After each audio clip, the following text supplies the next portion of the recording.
Breaking news railway Koduru MLA Arava Sridhar పై వచ్చిన ఆరోపణలపై పార్టీ రాష్ట్ర కార్యవర్గం స్పందించింది.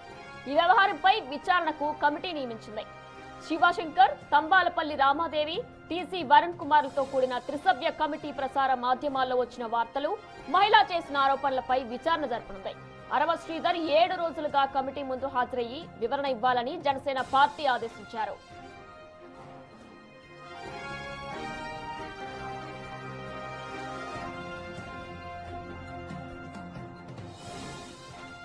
త్రిసభ్య కమిటీ సభ్యులు ఎమ్మెల్యే శ్రీధర్ పై వచ్చిన ఆరోపణలకు సంబంధించి నిజానిజాలు పరిశీలించనుంది. అనంతరం నివేదిక తయారు చేసి పార్టీకి సమర్పించనుంది.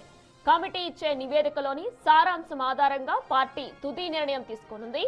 అప్పటి వరకు శ్రీధర్ ను పార్టీ కార్యకలాపాలకు దూరంగా ఉండాలని ఆదేశించింది.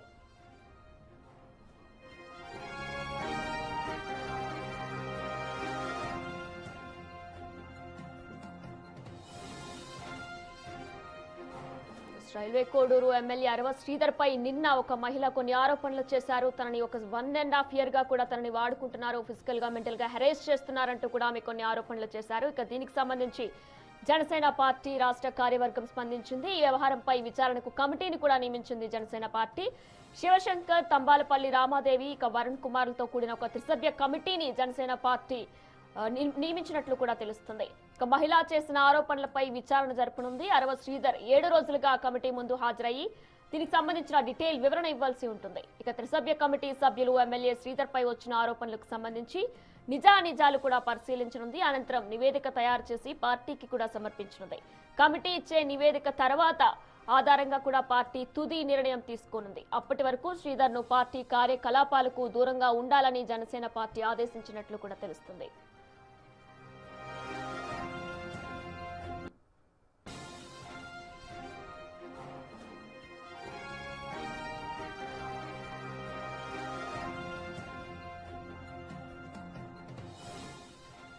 నిన్న ఒక మహిళ రైల్వే కోడూరు ఎమ్మెల్యే అరవ శ్రీధర్ పై కొన్ని ఆరోపణలు చేశారు. తనని 1.5 year గా కూడా తనని మెంటల్ గా ఫిజికల్ గా హెరాస్ చేస్తున్నారంటూ కూడా చెప్పుకొచ్చారు.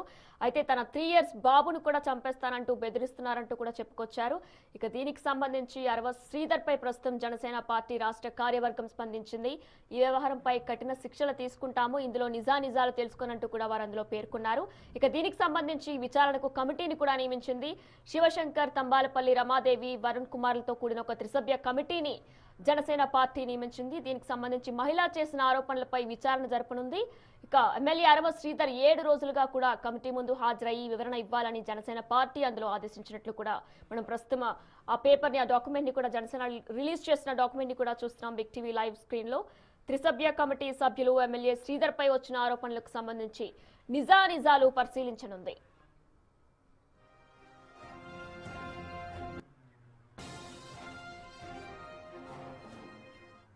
దీనికి సంబంధించిన పూర్తి డీటెయిల్స్ మా ప్రతినిధి రాజేష్ లైవ్ ద్వారా అందిస్తారు. రైట్ రాజేష్, అయితే ఇప్పటికే అరవ శ్రీధర్ పై వస్తున్న ఆరోపణలకు గాను జనసేన పార్టీ స్పందించినట్లు కూడా తెలుస్తుంది. ఎటువంటి యాక్షన్ తీసుకునే అవకాశం ఉంది? ఒకవేళ ఇదంతా నిజమని ప్రూవ్ అయితే ఎటువంటి యాక్షన్ తీసుకునే అవకాశం ఉంది? అది విచారణ కమిటీ ఇచ్చే నివేదిక ఆధారంగా చర్యలు ఉంటాయని జనసేన పార్టీ కొద్దిసేపటి క్రితమే ప్రకటించింది. నిన్న సాయంత్రం ఒక మహిళ వీడియో బయటికి రావడం, ఎమ్మెల్యే అరవ శ్రీధర్ తనని లైంగికంగా వేధిస్తున్నాడు, గత 1.5 కాలంగా తనని ఇబ్బందులు పెడుతున్నారంటూ బయటకు వచ్చి మాట్లాడడం, ఆ ఇష్యూ అంతా కూడా రాష్ట్ర వ్యాప్తంగా సంచలనంగా మారడంతో జనసేన పార్టీ రియాక్ట్ అయింది. ఒక విచారణ కమిటీ 3 సభ్యులతో ఒక విచారణ కమిటీని ఏర్పాటు చేస్తున్నట్లు కొద్దిసేపటిమే అధికారికంగా ప్రకటించింది. ముఖ్యంగా ఆ 3 సభ్యులు టి శివశంకర్, శ్రీమతి తంబాలపల్లి రమాదేవి, టీసీ వరుణ్తో 3 సభ్యులతో విచారణ కమిటీ ఏర్పాటు చేస్తున్నట్లు ప్రకటించింది. ముఖ్యంగా సోషల్ మీడియాలో వైరల్ అవుతున్నటువంటి ఆ వీడియో, అదేవిధంగా ఆమె చేసినటువంటి ఆరోపణలు, క్లిప్స్ అన్ని బేస్ చేసుకుని విచారణ చేయాలంటూ త్రిసభ్య కమిటీకి అయితే జనసేన పార్టీ రాష్ట్ర కార్యవర్గం ఆదేశాలు జారీ చేసింది. 7 రోజుల పాటు అంటే 7 రోజుల్లోగా కమిటీ ముందు అరవ శ్రీధర్ హాజరయ్యి వివరణ ఇవ్వాలంటూ కూడా ఈ సందర్భంగా తెలిపింది. అంతేకాదు విచారణ కమిటీ ఇచ్చినటువంటి నివేదిక ఆధారంగా పరిశీలించే వరకు అరవ శ్రీధర్ని పార్టీ కార్యక్రమాలకు దూరంగా ఉండాలంటూ కూడా పార్టీ అధిష్టానం ఆదేశాలు జారీ చేసింది. పార్టీ అధినాయకుడు డిప్యూటీ సీఎం పవన్ కళ్యాణ్ నిన్న సాయంత్రమే ఢిల్లీ వెళ్లారు. ప్రస్తుతం ఢిల్లీలో ఉన్నారు.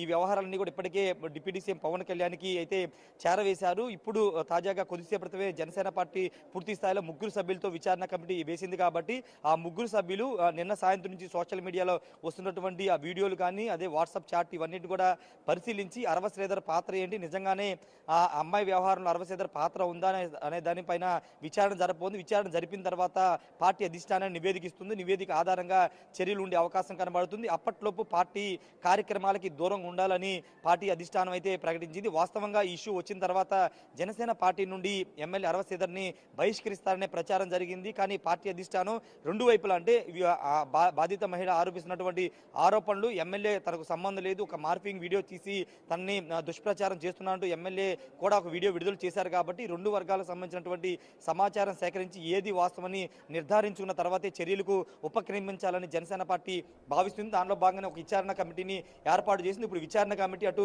అరవ శ్రీధర్ సంబంధించిన వెర్షన్ తీసుకోబోతుంది. రెండోటి బాధిత మహిళతో కూడా మాట్లాడి అసలు ఏం జరిగింది, ఎప్పటి నుంచి ఇది వివాదం నడుస్తుంది, ఈ వ్యవహారం నడుస్తుందనే దానికి సంబంధించినటువంటి సమగ్ర సమాచారాన్ని సేకరించిన తర్వాత అది ఆ సమాచారం ఒక నివేదిక రూపంలో పార్టీ అధిష్టానానికి ఇస్తుంది.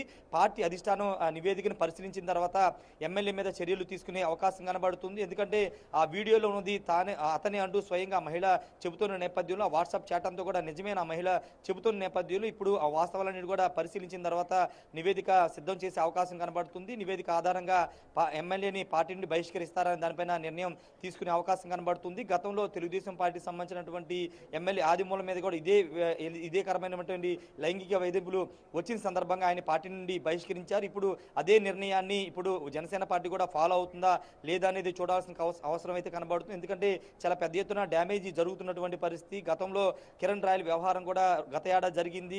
అప్పుడు కూడా జనసేన పార్టీ మీద కొంత విమర్శలు వస్తున్న నేపథ్యంలో ఇప్పుడు రిపీటెడ్గా జనసేన పార్టీకి సంబంధించినటువంటి నేతలు ఎమ్మెల్యేల ఆ మహిళలకు సంబంధించినటువంటి లైంగిక వేధింపులకు సంబంధించిన వ్యవహారాల్లో బయటపడడం, ఆడియోలతో వీడియోలతో బయటపడడంతో పెద్ద ఎత్తున రచ్చ జరుగుతున్న నేపథ్యంలో ఖచ్చితంగా చర్యల వైపే జనసేన పార్టీ అడుగులు వేసే అవకాశం కనబడుతుంది. కానీ అంతకంటే ముందు విచారణ జరపాల్సిన అవసరం ఉంది. రెండు వర్గాల నుంచి పూర్తి స్థాయిలో వివరణ తీసుకున్న తర్వాతే దానికి అనుగుణంగా చర్యలు తీసుకునే అవకాశం ఉంటుంది. కాబట్టి ప్రస్తుతానికైతే 3 సభ్యులతో విచారణ కమిటీ ఏర్పాటు చేసింది. విచారణ కమిటీ ఇచ్చే నివేదిక ఆధారంగా చర్యలు అయితే తీసుకునే అవకాశం అయితే కనబడుతుంది. Right Rajesh, thanks for the live details.